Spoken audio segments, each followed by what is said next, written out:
Foundation ఆధ్వర్యంలో గత 4 సంవత్సరాల కాలం నుండి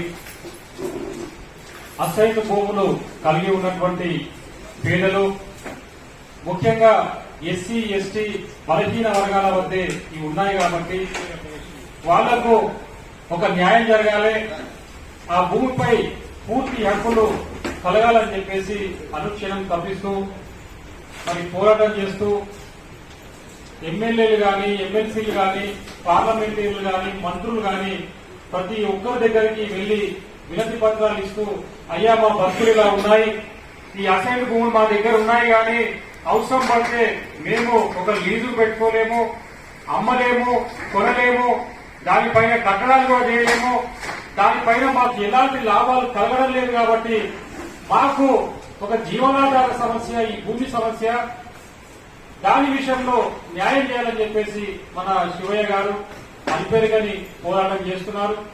వారికి నేను షెడ్యూల్ కులాల హక్కుల ప్రయత్న సంఘం రాష్ట్ర అధ్యక్షుడిగా ఇళ్లవేళ సహాయ సహకారాలు అందిస్తున్నాను. అదే మాదిరిగా ఈ కార్యక్రమానికి విచ్చేసిన మన గింగి రామలన్న గారు, ఉప్పరి శ్రీనివాస్ గారు, మన ఎస్సీఆర్పీఎస్ జాతీయ కోశాధికారి డి శంకర్ గారు, నగర అధ్యక్షులు గుర్తి విజయబాబు గారు, మరి వివిధ సంఘాల నుండి, వివిధ మండలాల నుండి, జిల్లాల నుండి విచ్చేసిన ప్రతి ఒక్క అన్నకు, ప్రతి ఒక్క సోదరునికి నేను జేబీ తెలియజేస్తున్నాను. ఎందుకంటే ఇది ఒక శివయ్య సమస్య కాదు. ఆయనకు భూములు లేవు, నాకు భూములు లేవు, ఎవరికి భూములు లేవు. మన గ్రామీణ ప్రాంతాల్లో ఉన్నటువంటి ఎవరైతే వెనుకబడిన వర్గాలు ఉన్నాయో వాళ్ళ దగ్గరే ఉన్నాయి భూములు. మరి అప్పట్లో పేదోళ్ల బతుకులు మారాలని చెప్పి కొన్ని అంశాల్లో, ఇంకొన్నేమో వాళ్ళు ఆర్థికంగా నష్టపోయి, కుటుంబ పరంగా నష్టపోయినప్పుడు కొందరికి, ఇంకొన్ని కారణాల కొందరికి ఇలా సుమారు రాష్ట్రం మొత్తంలో ప్రస్తుతం ఒక 25 లక్షల ఎకరాల అసైన్డ్ భూములు మరి ప్రభుత్వం అప్పట్లో పంపిణీ చేయడం జరిగింది.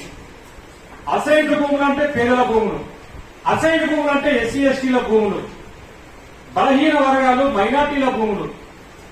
ఇవి ఇవ్వనైతే ఇచ్చింది కానీ మరి ఆ భూముల పైన ఎలాంటి యాజమాన్య హక్కులు ఇంతవరకు ప్రభుత్వాలు కల్పించలేదు. గత బీఆర్ఎస్ ప్రభుత్వం ఉన్నప్పటి నుంచి కూడా మన శివన్న గారు అప్పట్లో ఉన్న మంత్రులకు, బీఆర్ఎస్ ప్రభుత్వంలో ఉన్నటువంటి ఎమ్మెల్యేలకు ప్రతి ఒక్కరికి కూడా ఈ సమస్యను పరిష్కారం చేయాలని చెప్పేసి ఆయన వినతి పత్రాలు ఇవ్వడం జరిగింది. ఆయనతో పాటు మేము కూడా ఉన్నాం. ఎంతో మంది ప్రజా సంఘాల పెద్దలకు, కుల సంఘాల పెద్దలకు, రాష్ట్ర ప్రభుత్వంలో ఉన్నటువంటి పెద్దలకు కూడా మేము వినతి పత్రాలు ఇవ్వడం జరిగింది. ఆ పోరాటం వల్ల అప్పట్లో అన్ని పార్టీలు మేము కనుక అధికారంలోకి వస్తే మీ అసైన్డ్ భూములకు సంపూర్ణమైన యజమాని హక్కులు కల్పిస్తామని మాటలు ఇవ్వడం జరిగింది. అనేక వేదికల ద్వారా ప్రస్తుతం ఉన్న ముఖ్యమంత్రి రేవంత్ రెడ్డి అన్న గారు కూడా ప్రకటించడం జరిగింది. మరి అధికారంలో లేనప్పుడు ఒక తీరుంటున్నారు, అధికారంలోకి వచ్చినప్పుడు ఇంకో తీరుంటున్నారు. అధికారంలో లేనప్పుడు మేమే మీకుంటాము, మేము మీ అన్న లెక్క, తమ్ముడు లెక్క, మీ కుటుంబ సభ్యుల లెక్క మాకు సపోర్ట్ చేయండి, ఏదైనా జరిగితే మేము మీకు తప్పకుండా న్యాయం చేస్తామని మాట్లాడుతున్నారు. అధికారంలోకి వచ్చిన తర్వాత ఆ సమస్యలన్నింటినీ, ప్రజా సమస్యలను పక్కకు పెట్టేసి తిరిగి వాళ్ళ ఆస్తులు పెంచుకోవడానికి, వాళ్ళ భూములు పెంచుకోవడానికి, వాళ్ళ కుటుంబంలో ఉన్న ప్రతి ఒక్కరూ, వాళ్ళ వంశంలో ఉన్న ప్రతి ఒక్కరూ బాగుపడడానికి పథకాలు తీసుకుంటున్నారు.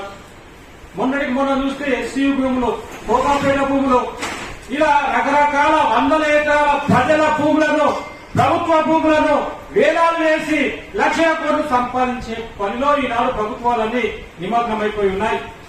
మరి ఎంత దారుణమైన విషయం. గతంలో బీఆర్ఎస్ ప్రభుత్వం అధికారంలో ఉన్నప్పుడు మేమందరం ఒక టీం వర్క్ కలిసి అందరికీ ఇవ్వడం జరిగింది.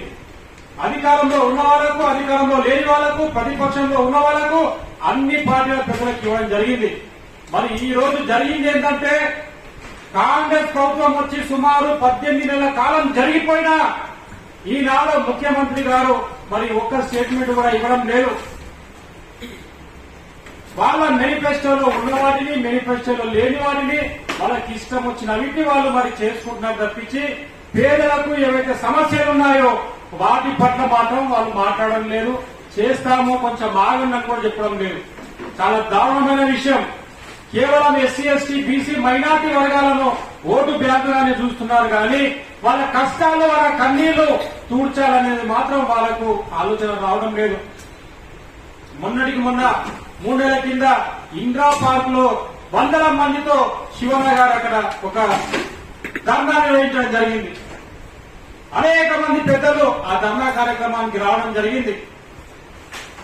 ఆ తర్వాత కూడా మళ్లీ రాష్ట్ర ప్రభుత్వ రెవెన్యూ మినిస్టర్ గారికి మిగతా మంత్రులకు అందరికీ కూడా ఈ మా సమస్య ఇలా ఉంది, దీని విషయంలో మాకేమైనా చేయండి అని చెప్పడం జరిగింది. మీరు భూములు కేటాయిస్తామని చెప్పి కూడా గత ప్రభుత్వం కానీ పున్న ప్రభుత్వం కానీ మేనిఫెస్టోలో మీరు అనేక సందర్భాల్లో మేనిఫెస్టోలో ఈ విషయాలను పెట్టారు, వాటిపైన మాట్లాడారు.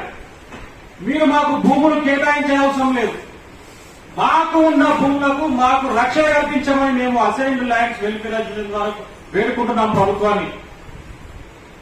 మరి ఇన్ని 4 సంవత్సరాల నుంచి కూడా మేము పోరాటం చేస్తే మీకు కనీసము ఒక చిలుకు పడ్డట్టు కూడా లేదు. మీకు మీ బంధువులకు మీ అనుచరులకు మాత్రము మేనిఫెస్టోలో లేకున్నా ఎక్కడ లేకున్నా కోట్లు దానదత్తం చేసే ప్రాజెక్టులు కానీ కాంట్రాక్టులు కానీ దానదత్తం చేస్తున్నారు. చాలా దారుణమైన విషయం.